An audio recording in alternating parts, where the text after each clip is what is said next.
I'm Karina Robinson, and I'm Master of the Worshipful Company of International Bankers.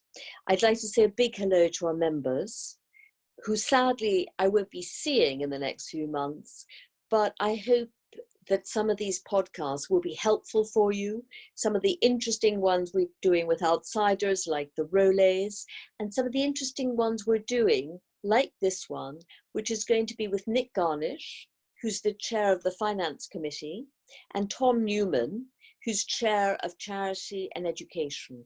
And the idea is to give you more of an idea of what we're doing, not just in this period of lockdown, but what both those committees do and how you might be able to join or be involved in some way. Now, the theme for my year is Open Door, Open City.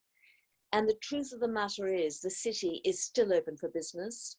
The government is not dealing with the financial implications of the lockdown on its own. The city's very involved in figuring out how to transfer funds to small businesses. Is there some innovative way we can make it better? Green finance initiatives are still going ahead. And we in the International Bankers are continuing to donate to our charitable causes and are continuing to support the banking and financial services industry in any way we can. Now, I'd like to start off with Nick Garnish, who is the chair of finance.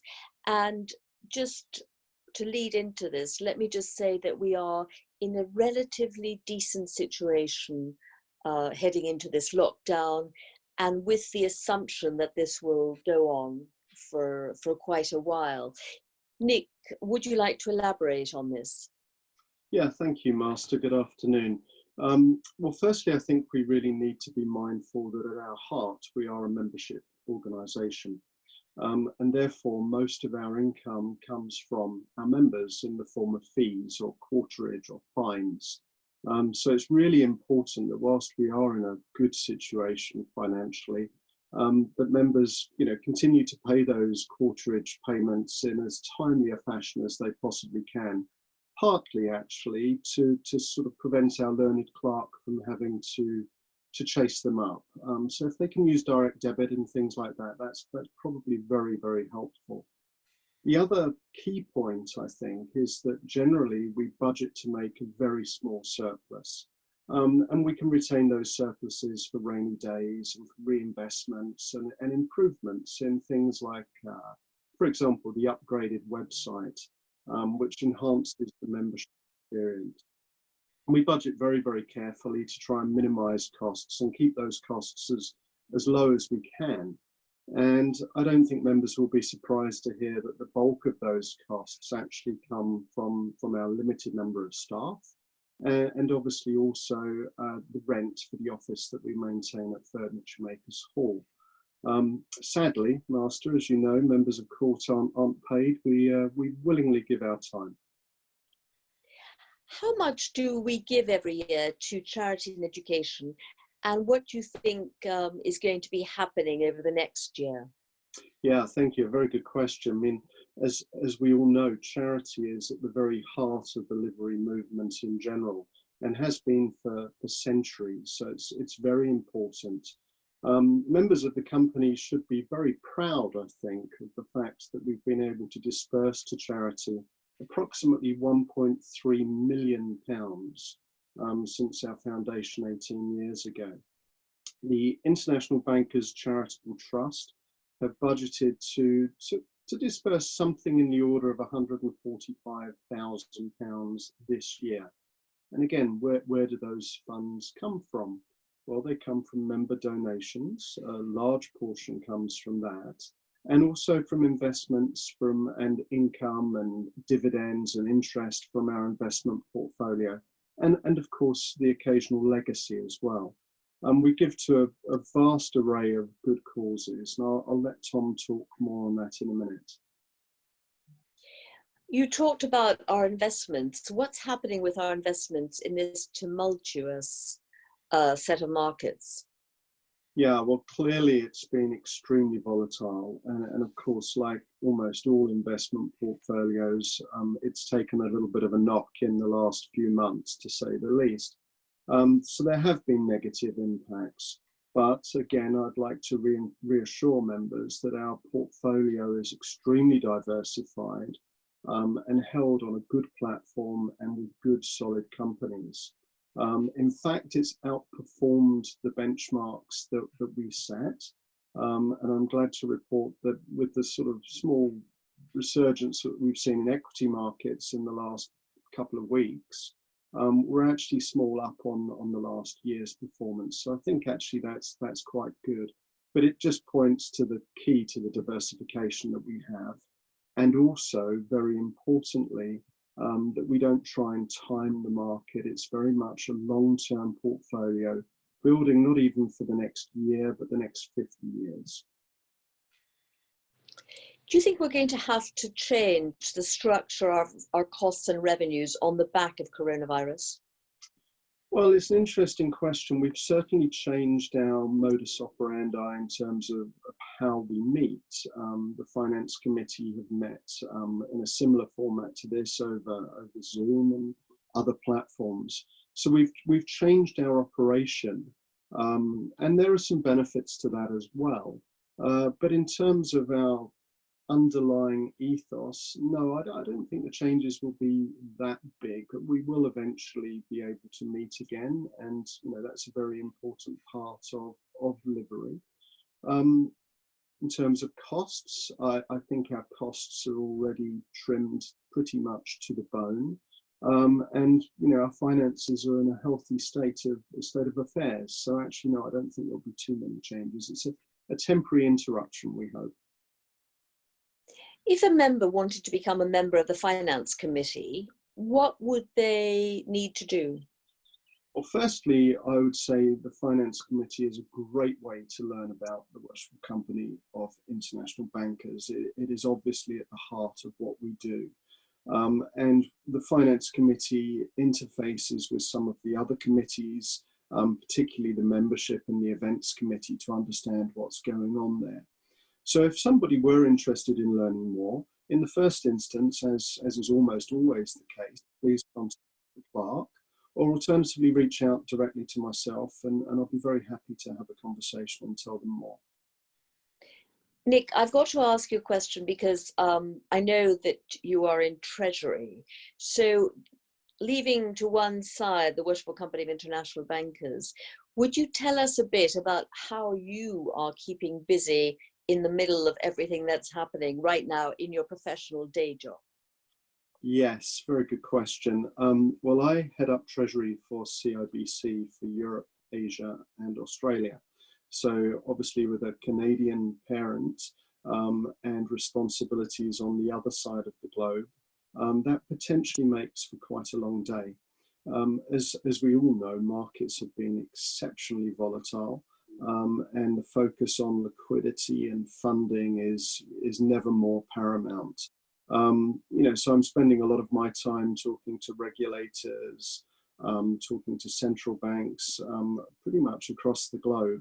But yeah, it's working from home. I've been at home now for 6 or 7 weeks, and I'm very fortunate. I have a good setup, and yeah, things are working pretty well, just working far too hard.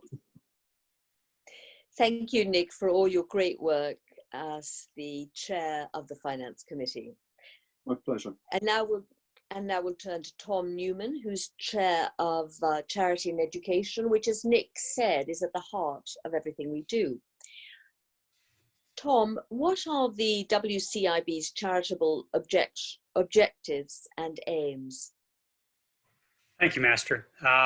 Charity and education, as Nick stated, fits very much within the core principles of the company, along with furthering the profession and fellowship. All livery companies address these basic aims.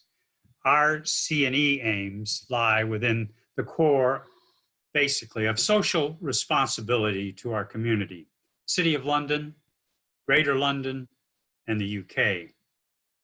We support charities in the city, such as the Lord Mayor's Appeal, Sheriff's and Recorder's Fund that helps prisoners when they're about to get out of prison, Mansion House Scholars Program, bringing in scholars from overseas, and city fundraising efforts to support various charities. So we take part in all those as part of a good corporate citizen. However, our passion and our primary aim for the company's charitable and education endeavors is to positively impact the lives of underprivileged young people in London through education, financial literacy, employability, and raising the aspirations for them in education and employability. What is the International Bankers Charitable Trust, and how do we execute dispersing the money from that? Okay, thank you. Early on, the company, the WCIB, set up a registered charity, the International Bankers Charitable Trust, through which to operate its charitable operations, which also allows us to get gift aid and increase the amount of money flowing in. As Robert said, the IBCT has given more than 1.3 million and has been giving more than 100,000 per annum to its various charities for a number of years. This year we should be able to, even given Corona, will exceed the 1.4 million this year. The trust has also accumulated reserves of over £1 million. And as Nick said, the trust has weathered the Corona impact so far very well. But we'll need to continue to monitor and make sure that we can continue to support the relationships. The charities we're involved with, that the IBCT provides grants to, have been impacted greatly because of the removal of a number of their revenue opportunities, and they still want to keep going, need to keep going to support the young people that they do in the UK. The trust gets most of its money, luckily, from member donations, which as Nick said, we want to continue to track, but that probably provides us with a cushion in addition to the fundraising events that we do and the investment income, and which we are trying to increase the ability for members to be involved in providing legacies and to solicit matching corporate gifts to uplift our funds so that we can continue to do the work that we're currently doing. The brokerage is a charity that receives most of our funds. Now, what exactly do they do, and how are they dealing with coronavirus? Thank you. The brokerage is a great charity, and we've been involved with them since 2005.